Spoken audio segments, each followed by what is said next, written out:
There doesn't appear to be a recession in sight. Let's bounce that off Fifth Third Bank chief chief investment strategist, I should say, Jeff Korzenik. Jeff, very good to have you. Thanks. Do you agree with what Mr. Greenspan was saying?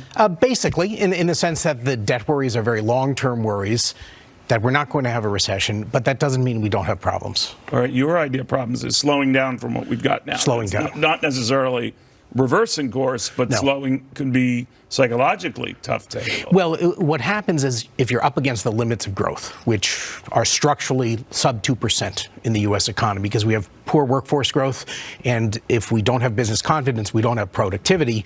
So if you're growing at sub 2% optimally, what happens when something goes wrong? That can throw you below 1%, and then you start that spiral of wider credit spreads, so you're more vulnerable. You're also more vulnerable in the sense that if you're pushing against the limits of the labor force, which we are, right, and now you have undermined capex and productivity gains, if you push too hard against those labor force limits, you start to get wage inflation that's not offset by productivity gains. Are we near that now? Well, if you look at, say, the Atlanta Fed's wage tracker, it's pushing up towards 4%. That's not worrisome if you can grow productivity by 2%, but if you slow productivity growth, that starts to seep into inflation. So that's an intermediate term worry, but it's part and parcel of the challenges that American businesses are having attracting labor. All right. A lot of them are worried about trade, these business guys, even those who weren't directly impacted by or do business with China. It's a spillover effect. How do you think that sorts out, especially if there is no deal by even the election? We're already seeing it in our manufacturing customers. We're bankers to the industrial heartland. And what we're hearing from the small companies, small and mid-sized companies we bank, is they're increasingly forced to play defense. They have to worry about their supply chain. Right. They have to worry about decreasing margins. All of that is one more reason that they will be unwilling to invest in the long term, do that kind of capex that's so critical to keeping the expansion going and getting it going faster. In the meantime, we've left it to the Fed to bail us out or to have the administration's back on trade or whatever by continuing to cut interest rates. I guess they've taken as a given we're going to have 2 more rate cuts.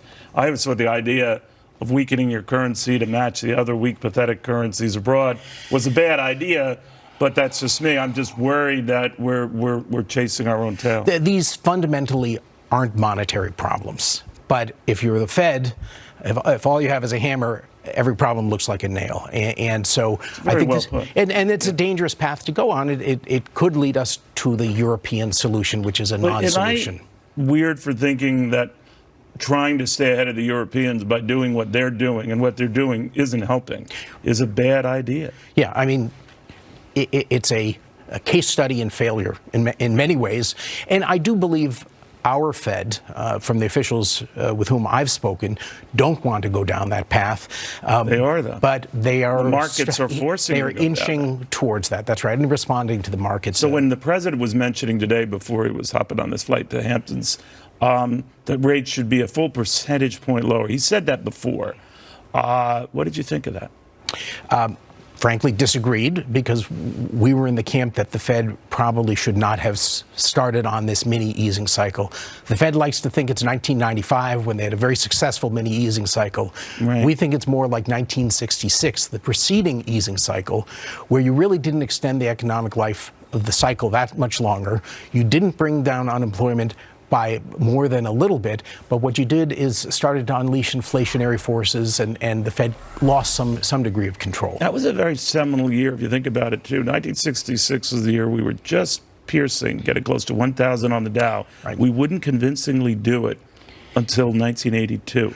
Right. It was the collapse of the Nifty 50, right, and the Fed's action was in response to the markets, which also has some analogies today. It's a dangerous thing to follow the markets, and a lot of free markets here say, no, the markets are, you want to follow them. No. Yeah. No, I think the benefit of the Fed is its independence, and that means independence from political pressure, and really, frankly, also from market pressure as well. All right, so play this out. Not a recession, but a slowdown. So from 2% growth, what are we looking at? Probably 1.5% to 2% kind of growth. I mean, the challenge for businesses in this, if you're not going to embrace CapEx and that kind of commitment, you have to start thinking about workforce issues, and those will not go away even at the end of this cycle. You go back, birth rates 20 years ago were falling dramatically. We won't have workers in the future. So, for instance, at Fifth Third, we became the first regional bank to increase our minimum wage to $18 an hour. Yeah. It's not a response to tightness. It's learning that we have to embrace employees, and this will be the new business challenge, and we think the new skill set that's going to be required of next generation business leaders. It could explain too why you guys have the least turnover of top financial institutions. You're ahead of the curve. We're proud of our employees. Well, yes. Yeah, you treat them well early on. Thank you very, very much, Jeff. Very good seeing you.